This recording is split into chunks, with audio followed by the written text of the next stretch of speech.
Hello प्यारे दोस्तों, कैसे आप सब लोग? बढ़िया एकदम। चलिए, इस वीडियो में हम बात करेंगे इलेक्ट्रिक फील्ड यानी विद्युत क्षेत्र के बारे में, जो आपकी एनसीईआरटी बुक का चैप्टर नंबर 1 है। ये चैप्टर जो है हम पढ़ते हैं इलेक्ट्रोस्टैटिक्स के अंदर, जिसके अंदर हमारे 4 चैप्टर आते हैं एनसीईआरटी में। जिसमें पहला चैप्टर आता है हमारा विद्युत क्षेत्र, दूसरा आता है गाउस नियम और उसके अनुप्रयोग, तीसरा आता है हमारा विद्युत विभव और चौथा आता है विद्युत धारिता। तो यहाँ पर इस चैप्टर को आज हम पढ़ रहे हैं, पहला चैप्टर पढ़ने से पहले आपको बता दें कि इस वीडियो के पीडीएफ नोट्स आपको हमारे टेलीग्राम चैनल पर मिल जाएंगे। लिंक वीडियो के डिस्क्रिप्शन में जाके आप चेक कर सकते हैं।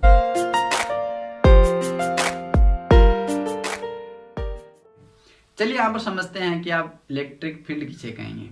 तो देखिए, किसी कंडक्टर या फिर किसी वायर में यदि हम इलेक्ट्रिक करंट फ्लो करते हैं तो उसके चारों ओर जो प्रोड्यूस होता है क्षेत्र, उस क्षेत्र को हम क्या कहेंगे? विद्युत क्षेत्र कहेंगे। अब देखिए, विद्युत क्षेत्र जो प्रोड्यूस हो रहा है वो किसके कारण हो रहा है? इलेक्ट्रिक करंट के कारण। अच्छा, इलेक्ट्रिक करंट क्या होता है? इलेक्ट्रिक करंट किसे कहेंगे हम? तो आवेशों के प्रवाह की दर को हम विद्युत धारा कहते हैं, इलेक्ट्रिक करंट कहते हैं। यानी आप सारा खेल आवेश का है क्या? यदि आवेश है तो आवेश के कारण इलेक्ट्रिक करंट फ्लो हो रहा है और इलेक्ट्रिक करंट के कारण यहाँ पर इलेक्ट्रिक फील्ड प्रोड्यूस हो रहा है। तो सबसे पहले हम आवेश को समझेंगे। यहाँ पर चार्ज किसे कहेंगे? यानी यदि हमें कोई मकान बनाना है तो सबसे पहले उसकी नींव जो है वो मजबूत होनी चाहिए, तभी वो मकान हम ऊपर खड़ा कर सकते हैं, कितनी बड़ी बिल्डिंग खड़ी कर सकते हैं। तो सबसे पहले यहाँ पर चार्ज को समझेंगे कंप्लीट, कि चार्ज होता है क्या आखिर। तो इस वीडियो में केवल चार्ज के बारे में बात करने वाले हैं। तो चलिए यहाँ पर समझते हैं चार्ज क्या होता है।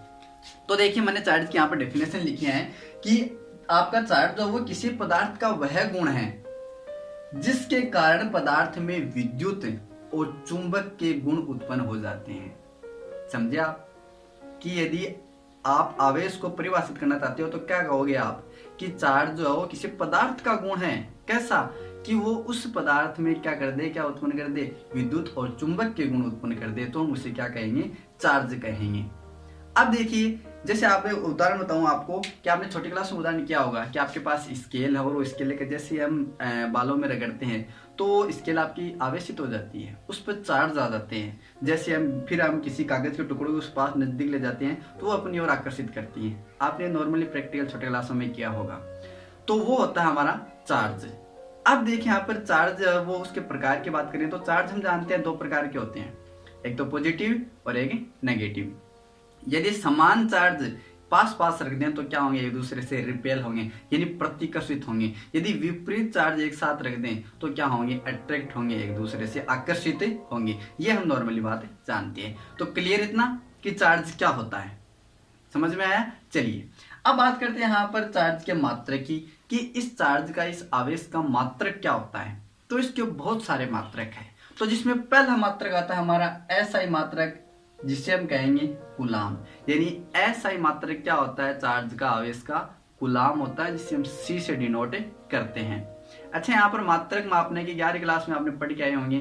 3 पद्धतियां होती हैं, एक एसआई पद्धति, एक एमकेएस और एक सीजीएस पद्धति। हालांकि 3 यहाँ पर पद्धतियां, लेकिन सबसे प्रचलित जो पद्धति है वो है एसआई पद्धति। तो ध्यान रखना आपको कि हमारे चार्ज का एसआई मात्रक क्या होता है? कूलाम होता है, सी से डिनोट करते हैं। या फिर उसे दूसरा में लिख सकते हैं मात्रक ampere into second. Ampere second भी हम इसका मात्रक लिख सकते हैं। 2 मात्रक हो गएगा। चलिए, और साथ में इसकी विमा भी आप ध्यान में रखना, M0, L0, T1 और A1। यह क्या होता है? आपका विमा होती है किसकी? चार्ज की। अब देखिए, यहाँ पर चार्ज की कुछ और मात्रक यूनिट की हम चर्चा करें तो कूलाम हो गया हमारा, एम्पियर सेकंड हो गया। अब देखिए, यहाँ पर सीजीएस पद्धति में इसकी बात करें तो सीजीएस पद्धति में चार्ज का मात्रक होता है स्टेट कूलाम, या फिर इसे कहते हैं फ्रैंकलिन। अच्छा, फ्रैंकलिन आपको बता दें कि बेंजामिन फ्रैंकलिन नाम का एक साइंटिस्ट था, वैज्ञानिक था, जिसके नाम पर सीजीएस पद्धति में हम क्या कहते हैं? इसकी यूनिट को मानते हैं। ठीक है। अब बेंजामिन फ्रैंकलिन कौन था? क्या किया था इसने? तो इसने आवेश के संरक्षण का नियम दिया था। ठीक है, आवेश के संरक्षण का नियम दिया था किसने? बेंजामिन फ्रैंकलिन ने। ठीक है, इसको भी आप ध्यान में रखना। अच्छा, आपको बता दें, आपका एक कूलाम जो है वो होता है आपका 3 × 10⁹ क्या? फ्रैंकलिन। यानी आपका एक कूलाम जो किसके बराबर होता है? 3 × 10⁹ फ्रैंकलिन के इक्विवेलेंट होता है। यानी आपको यूं बता दे कि इस चार्ज का जो सबसे छोटा मात्रक है वो यही है। फ्रैंकलिन। यानी आपको याद रखना है सबसे छोटा मात्रक चार्ज का क्या होता है, सबसे छोटा मात्रक क्या होता है, तो आप क्या बताओगे फ्रैंकलिन या फिर स्टेट कूलाम। और आपको पूछ ले कि एक कूलाम में इक्वल कितने फ्रैंकलिन या कितने स्टेट कूलाम होते हैं, तो आप क्या कहोगे 3 × 10⁹। ये क्या होता है सबसे छोटा, देखो यहाँ पर घात 9 है यहाँ पर, तो बहुत छोटा चार्ज हो जाएगा। चलिए फिर यहाँ पर देखेंगे कि इस चार्ज का एक अन्य मात्रक भी होता है फेराडे। एक चीज यहाँ पर ध्यान देना, एक तो होता है फेराडे और एक होता है यहाँ पर फेरड।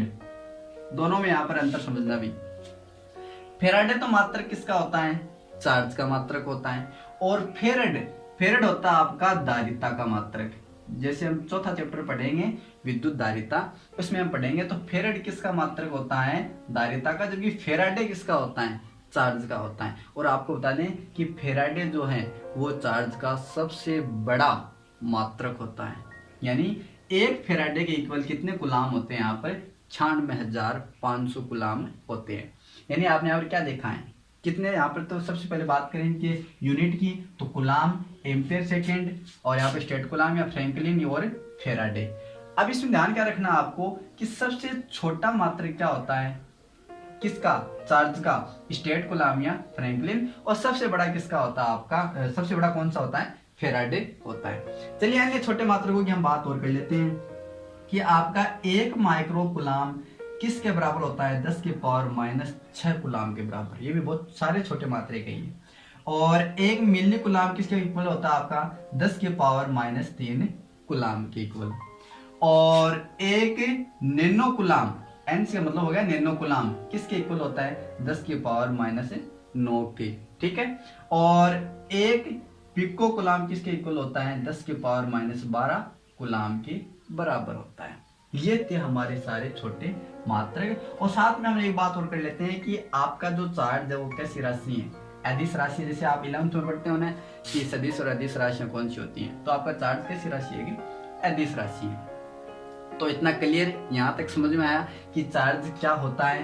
ये तो इसकी डेफिनेशन, अदिश राशि है, और इसके सारे मात्रक, बहुत सारे मात्रक हैं, ठीक है। चलिए यहाँ पर एक मोस्ट चीज पढ़ते हैं, आवेश की स्थिति पर बल और क्षेत्र।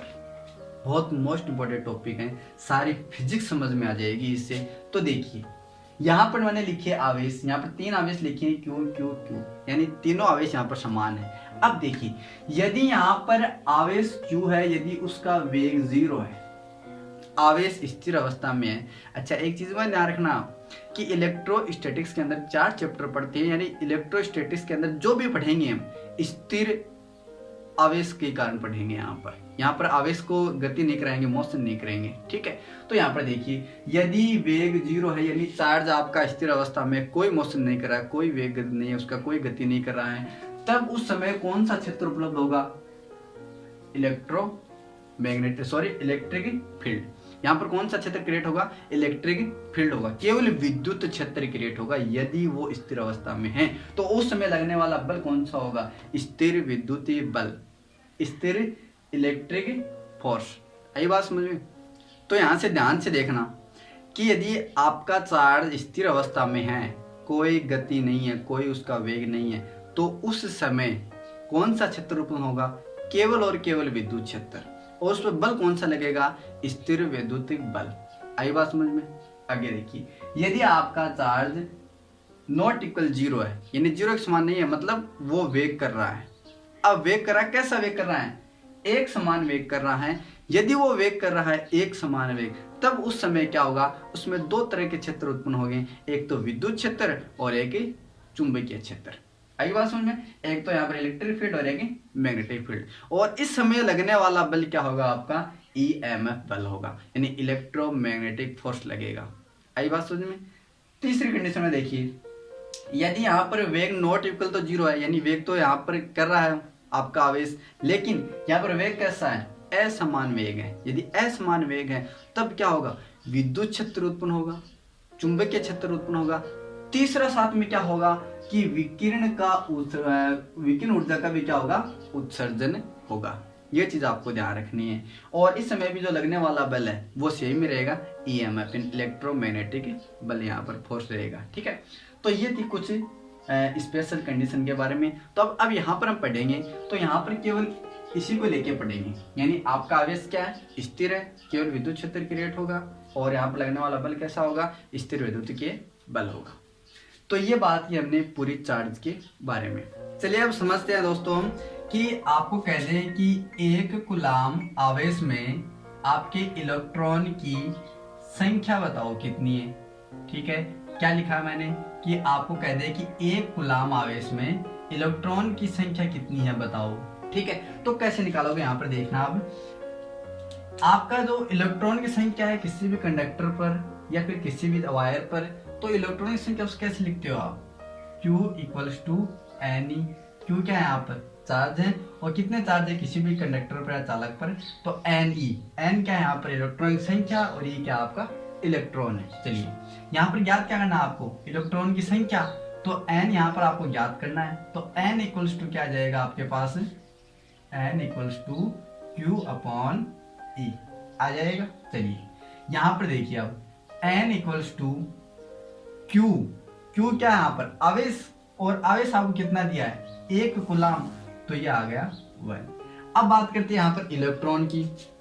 तो इलेक्ट्रॉन पर आवेश कितना होता है, इलेक्ट्रॉन पर आवेश कितना होता है, यानी E की जगह मैं क्या लिख सकता हूँ 1.6 × 10⁻19। इसको सरल कीजिए, इसको कैलकुलेट करेंगे तो आपके पास कितना आ जाएगा 6.25 × 10⁻18। ये आपके पास क्या आ जाएगी, इलेक्ट्रॉनों की संख्या आ जाएगी। यानी आपको डायरेक्ट पूछ ले कि 1 कूलाम आवेश में इलेक्ट्रॉनों की संख्या बताओ, तो आप डायरेक्ट क्या बता दोगे 6.25 × 10⁻18। तो आज समझ में आया कि आवेश क्या होता है, चार्ज क्या होता है। ये बात की थी हमने पूरे चार्ज के बारे में। अगले वीडियो में बात करेंगे हम इलेक्ट्रिक फील्ड के बारे में और उससे संबंधित कुछ कूलाम वगैरह नियम है उसके बारे में। तो फिलहाल आज के वीडियो में इतना ही।